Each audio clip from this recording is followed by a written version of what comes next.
গরমের দুপুরে ভাতের সাথে যদি থাকে পাবদার টক, তৃপ্তি করে খাবে সবাই, মিটবে মনের শখ। নমস্কার বন্ধুরা, আপনাদের খুব কাছে চ্যানেল কনিজবা রান্নাবান্নার তরফ থেকে আবারও স্বাগত। আশা করি সকলে খুব ভালো আছে। আজ আবারও একটা নতুন রেসিপি নিয়ে আমরা হাজির হয়েছি। বন্ধুরা দেখুন, পাবদা মাছগুলি কি ফ্রেশ, প্রত্যেকটা মাছের ভিতরে ডিম আছে। দেখুন ডিমে পুরো ভর্তি, পুরো টাটকা মাছগুলো। এই পাবদা মাছ দিয়ে আমরা আজ জলসানো টক রান্না করে দেখাবো। এই জলসানো টকের মধ্যে অনেকগুলো ছোটো ছোটো জাদুকরি টিপস আছে। এই টিপসগুলো যদি জানতে হলে আমাদের সাথে ভিডিওটি শেষ পর্যন্ত থাকুন। চলুন রান্নাটা শুরু করা যাক। পাবদা মাছের জলসানো টকের জন্য এখন আমি পেঁয়াজটা কেটে নিচ্ছি।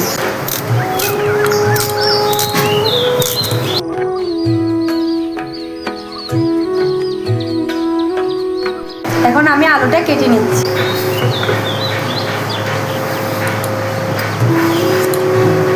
এখন আমি আদাটা বেটে নিচ্ছি। এখন আমি রসুনটা বেটে নিচ্ছি। এখন আমি জিরাটা বেটে নিচ্ছি। বন্ধুরা আমি এখন মাছগুলো ম্যারিনেট করে নেব। বন্ধুরা এখানে একটা ছোট্ট টিপস আছে। আমি এখানে ম্যারিনেট করার সময় একটা কাগজি লেবু নিয়ে নিচ্ছি, যাতে মাছটা আষ্টানো গন্ধ চলে যায়। কাগজি লেবু না থাকলে আপনারা পাতি লেবু বা ভিনিগারও ব্যবহার করতে পারেন। কাগজি লেবুটা আমি 4 ফলা করে নিয়েছি। এখন আমি রসগুলো দিয়ে দিচ্ছি মাছে। আমি হাফ চামচ নুন দিয়ে নিচ্ছি, হাফ চামচ হলুদের গুঁড়ো,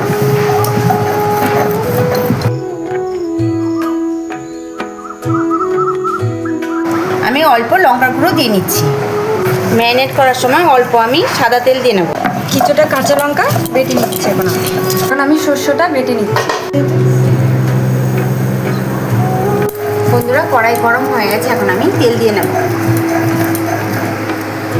এখানে সর্ষের তেল আছে, সর্ষের তেল দিয়ে দিচ্ছি। তেলটা এইভাবে চতুর্দিকে ছড়িয়ে নেবেন, যাতে মাছটা না লাগে ভাজার সময়।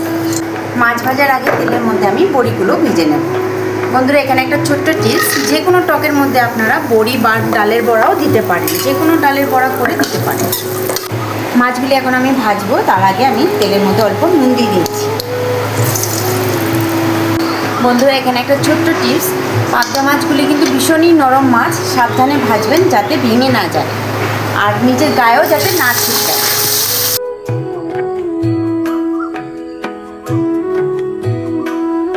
বন্ধুরা যে কোনো একটা ঢাকনা দিয়ে এভাবে হালকা ঢেকে ভাজবেন, যাতে গায়ে না ছিটকায়। বন্ধুরা আপনারা চলে যাননি তো? জলসানো টক কীভাবে তৈরি করব দেখতে হলে অপেক্ষা করুন। অনেক ধরনের টকই তো খেয়েছেন, জলসানো টকটা একবার দেখে যান। বন্ধুরা আমার মাছগুলি সব ভাজা হয়ে গেছে, এখন আমি তুলে নিচ্ছি। মাছ ভাজা তেলের মধ্যে আমি এখন আলুগুলো ভেজে তুলে নেব। বন্ধুরা আপনাদের আর অপেক্ষা করালাম না, কিভাবে আম আর টমেটোটাকে ঝলসাবো তার প্রসেসটা দেখে নিন। দেখুন আমটাকে চতুর্দিকে আমি চিড়ে নিয়েছি লম্বা লম্বা করে, টমেটোও করে নিয়েছি এই পাশ দিয়ে আর এই পাশ দিয়ে, চাকু দিয়ে করেছি টমেটোটাকে। এখন আমি নুন মাখিয়ে নেব। উনানে আমি একটা নেট বসিয়ে দিয়েছি, তার উপর আমি আম আর টমেটো দিয়ে দেবো। নেটটা অনেকক্ষণ রেখেছি, গরম হয়েছে ভালো।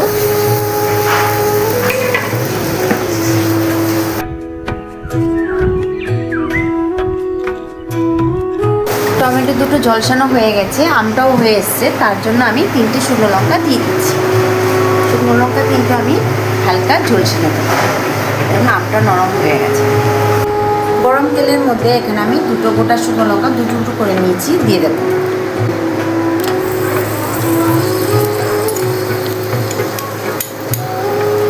হাফ চামচ কালো জিরে আছে, এখন আমি দিয়ে দেব। এখানে 2টো মিডিয়াম সাইজের পেঁয়াজ আছে, পেঁয়াজটা আমি তেলে দিয়ে দেবো।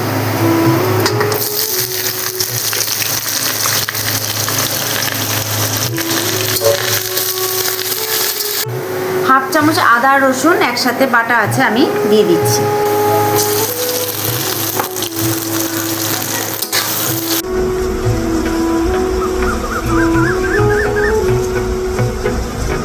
অল্প আমি জল দিয়ে দেবো, যাতে মশলাটা পুড়ে না যায়।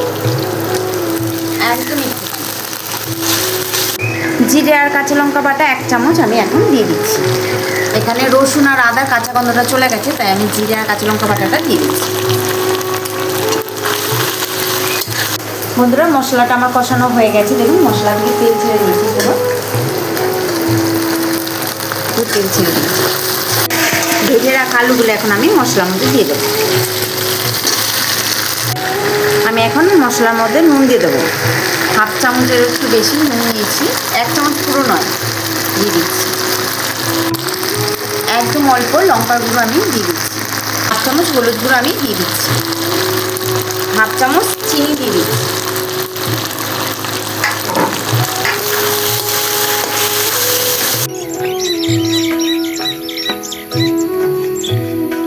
মশলাটা কষানো হয়ে গেছে, এখন আমি এখানে উষ্ণ গরম জল দিয়ে দেবো।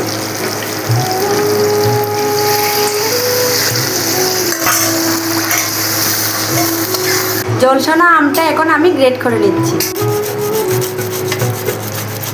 জলসনা টমেটোটা এখন আমি গ্রেট করে নিচ্ছি। জলসানো আম আর টমেটোর আসল টুইস্ট এখানে, দেখে নিন কী করছি। জলসানো আম আর টমেটোটা গ্রেট করে নেওয়া হয়েছে যাতে একটা স্মুথ একটা ব্যাটার তৈরি হয়। তার সাথে পোড়ানো লঙ্কাগুলো আমি নিয়ে এভাবে ডলে নিচ্ছি। শুকনো লঙ্কা পোড়ার একটা দারুণ একটা ফ্লেভার থাকে। এখানে আমি 1 চামচ চিনি দিয়ে দিচ্ছি। এখানে 1/2 চামচ আমি নুন দিয়ে দিচ্ছি। আপনারা যদি পোড়া শুকনো লঙ্কা ব্যবহার না করেন তাহলে চিলি ফ্লেক্সও ব্যবহার করতে পারেন। এটা ভালো করে মিশিয়ে নেব।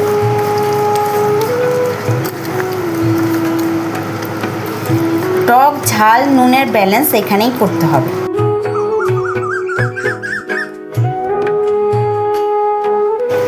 এভাবে ভালোবাসা আর সহযোগিতা দিয়ে আমাদের পাশে থাকবেন, যাতে আগামীতে আমরা আরও নতুন নতুন রেসিপি নিয়ে আপনাদের সামনে হাজির হতে পারি। এই টুইস্টটা এখন তরকারিটা ফুটছে যেহেতু, এর মধ্যেই আমি দিয়ে দেবো। ঝোলটা ফুটে উঠেছে, এখন আমি 1/2 চামচের মতো সর্ষে বাটা দিয়ে দেবো।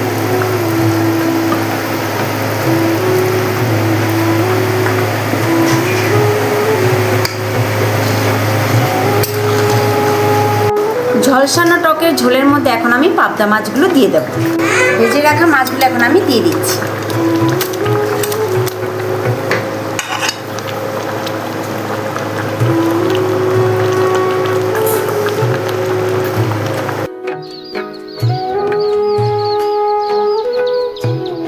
ঝলসানো টকের মধ্যে ভেজে রাখা বড়িগুলো এখন আমি দিয়ে দেবো।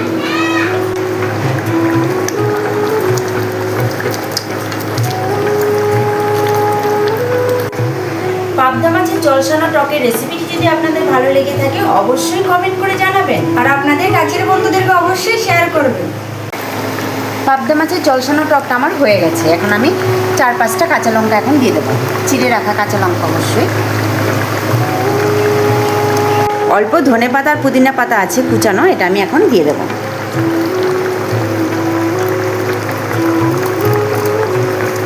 টকের সাথে পুদিনা পাতা আর ধনে পাতাটা দারুণ ম্যাচ খায়।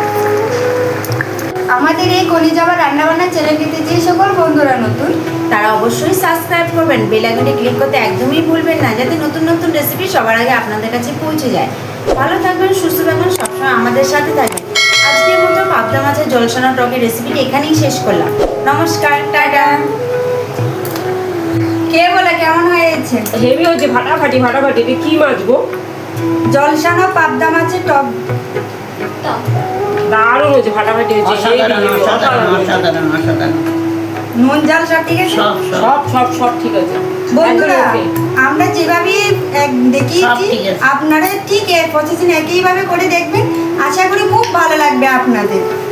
একবার হলে আপনারা করে গিয়ে দেখবেন, ওই পাবদা মাছের জলসানো টক খুব ভালো লাগবে। টাটা।